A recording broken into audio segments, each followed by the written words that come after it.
Hello, Oilers fans. Austin here with the pregame report between the Edmonton Oilers and the Colorado Avalanche. This is the first meeting between these two teams this season. They both played last night, so they are both on the second half of a back-to-back. And the Colorado Avalanche have tried to shore up some of their goaltending issues. They traded for Scott Wedgwood of the Nashville Predators this morning before I went live for this video. And it's an interesting trade. I don't know how much Wedgwood is the answer. I thought a Noonan for Colorado was kind of their backup and possibly starter of the future, but they want help right now, and maybe they feel a Noonan just wasn't available to give that to them. So Scott Wedgwood, he is the one that will be possibly playing tonight for Colorado.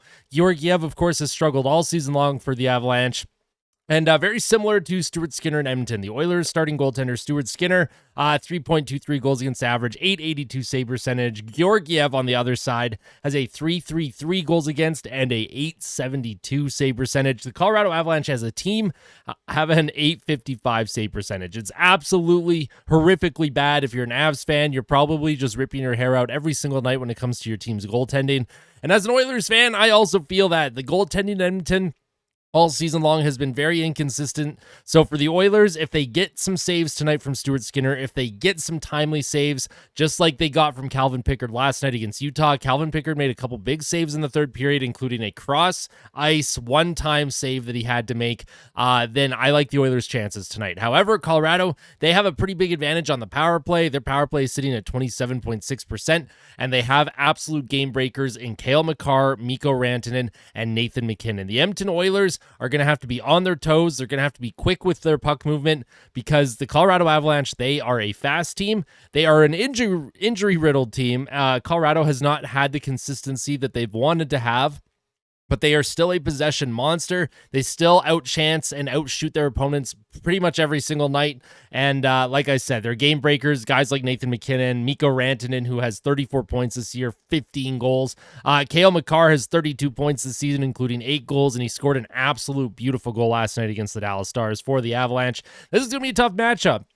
This is going to be a very tough matchup if you're an Oilers fan and if you're the Edmonton Oilers, but I'm looking forward to it. This is a good litmus test game for the Edmonton Oilers. I find the Oilers seem to be beating on teams that are not in playoff spots and struggling against the teams that are higher up in the standings. We'll ignore that Montreal game, of course. And for the Colorado Avalanche, they consistently play the same way every single night. They just haven't been getting the saves. If Colorado gets some goaltending, if Scott Wedgwood is able to go in there and help kind of solidify things for the Avs, they're going to be looking real good and real darn scary as the season progresses. Of course, the Avalanche also recently got back Valeri Nichushkin, who has 6 points in 7 games, so he's starting to get back into the swing of things after taking his leave with the player assistant program, whatever, however that works.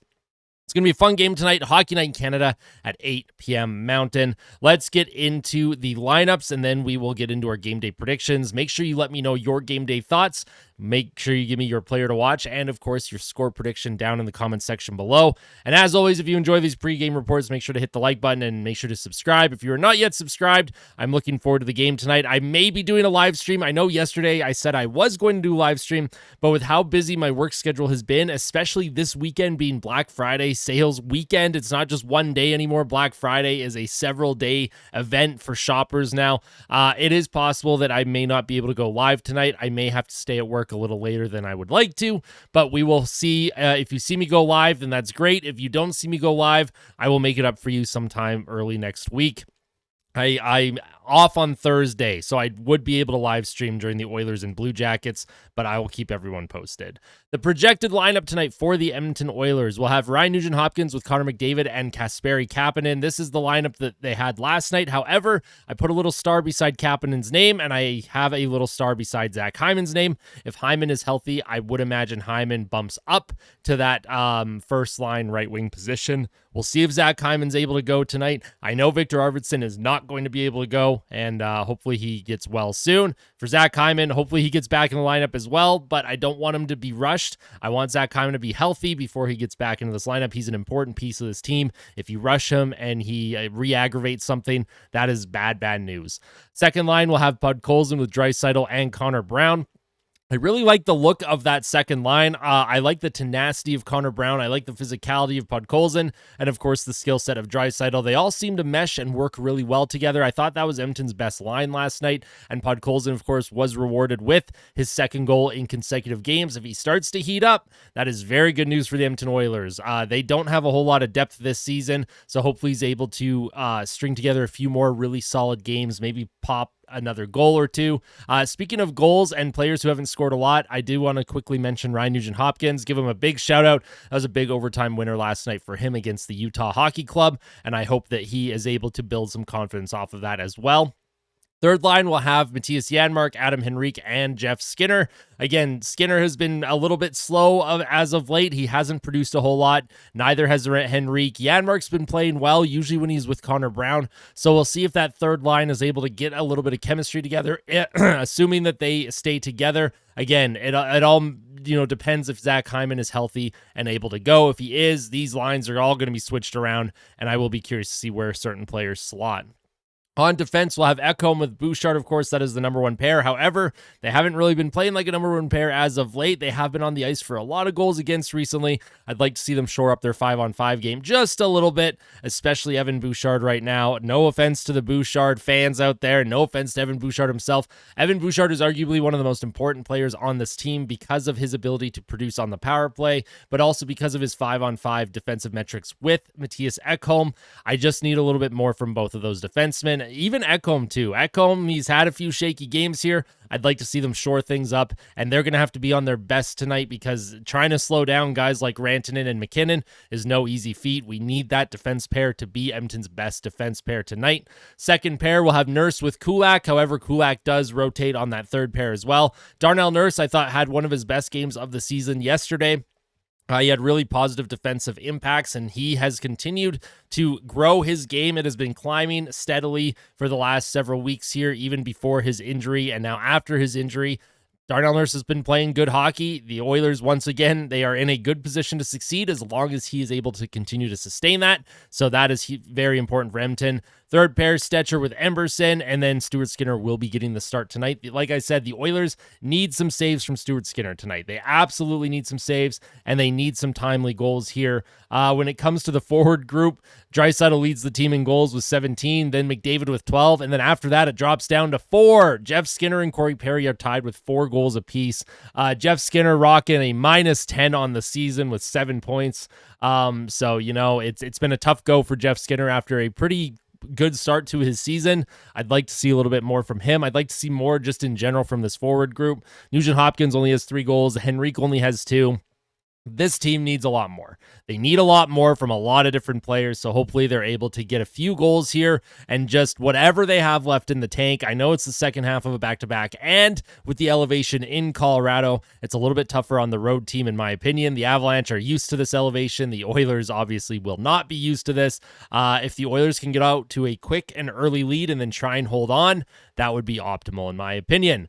Game day predictions and stats. We'll do the stats first and then the players to watch and score prediction after. The Colorado Avalanche are 13-11-0, and then they are 7-3 in their last 10 games. So Colorado has been playing much better as of late. They were getting some saves, and then they weren't getting some saves. So, again, Colorado's success relies a lot on their goaltending right now. Their offense, I don't think they're too worried about. Expected goals for the Avalanche ranks 4th in the league, 53.22%. Their power play ranks 6th at 27.6%. Like I mentioned in the beginning of this video, the Colorado Avalanche power play has been phenomenal this year. The Oilers penalty kill, it's been a lot better recently, and they're going to have to try and continue that streak here. I think the Oilers have killed 16 or 17 straight penalties now, and they're going to have to hope that they can continue that streak against Colorado. It's going to be a very difficult job if the Oilers are going to the box numerous times, though. Colorado's penalty kill is not very strong. It ranks 30th in the league at 71%. They score 3.29 goals per game, which ranks 10th. They give up 3.71 goals against per game, which ranks 30th. That is horrifically bad. That is scary bad, actually. And that is not reflective of how the team plays defense. That is not reflective of how the Colorado Avalanche are able to control play. The Avalanche do not give up nearly as many high danger chances as they produce. However, the puck just ends up in the back of the net a little bit more often than they'd like. So for Scott Wedgwood, if he's the one that's getting the start tonight, he's got to make some saves for them. Corsi 4 ranks third at 54.30%. Shots 4 ranks fourth at 54.17%. Looking over on the Oilers side, they are in that second wildcard position. They are 12-9-2. They are a couple points up, or they are tied with the Avalanche, I guess. So this would be a good opportunity for the Oilers to continue to get a little bit of separation, get away from teams like Colorado that would be chasing them for that wildcard position. Edmonton is 6-3-1 in the last 10 games. They now rank fifth in expected goals for at 5-on-5, 53.08%. For a long time this season, the Oilers were pretty high up there. They were second consistently, 56-57%. In the expected goals for percentage. However, that has been steadily coming down, but the power play is getting better, the penalty kills is getting better, and sometimes they're getting some saves. So hopefully the Oilers are able to produce a little bit more at 5-on-5. We don't want a slow start like last night against Utah. That was a little bit too slow of a start. Can't get down 2-0 in too many games and expect to win. Edmonton's power play is 22nd in the league at 18.3%. They were 2 for 3 last night, so that's really good to see. That was also the first time that the Oilers scored 2 power play goals in a game this season, so hopefully they get a couple more power plays tonight, and hopefully they convert on a couple more. Their penalty kill ranks 29th at 71.4%. Goals for per game ranks 17th at 2.96. Goals against ranks 20th, 3.13. Corsi 4 ranks second, 55.05%, and shots for ranks second, 55.78%. These two teams are very good at possession. They're good at 5-on-5 metrics. Again, they're very similar in that their goaltending for both sides has been weak. Their penalty kill has been horrible. The Colorado Avalanche have the edge on the power play. But when it comes to my score prediction, I'm going to go 5-4 Oilers in overtime. I think we're going to have a high-scoring, exciting game. I think it's going to be back and forth, and I think both goaltenders, no offense to Skinner and Wedgwood or Georgiev if he's the one that gets the start for Colorado. No offense to the goaltenders. I just think it's going to be one of those games where the team's best players show up, and the team's best players, in my opinion, the players to watch, Nathan MacKinnon, Connor McDavid, these two are so game-breaking. They're so dynamic. They are so fun to watch. Those two are my players to watch. MacKinnon for the Avs and McDavid for the Oilers. If you enjoyed this pregame report, make sure to smash the like button. And if you really liked it, make sure to hit that subscribe button. Like I mentioned, I'm hoping to do a live stream tonight. If you see me live, then that's fantastic. If you don't, then I do apologize in advance. I am trying to work things so that I can get home and do a live stream in time. But it's just one of those things where this is the time of year in retail where we are incredibly busy. I'm going to do my best for everyone, though. And I do have to make it up to everyone as well. Give me a second. The victory chain. I did not wear my victory chain in last night's post-game fan reaction, and I was called out on it. The last time that happened, I said I would owe the fans something. Now, if I do a live stream, whether that's tonight or whether that's Thursday against Columbus, I owe all of you 5 gifted memberships. That is my my way of saying, oops, my bad, and also thanking everyone for the continued support and holding me accountable for not wearing the victory chain. So whenever I do go live next, I will be doing 5 gifted memberships to the channel for a month. So look out for that. I look forward to gifting some memberships to some very loyal people who have been around the channel for a long time.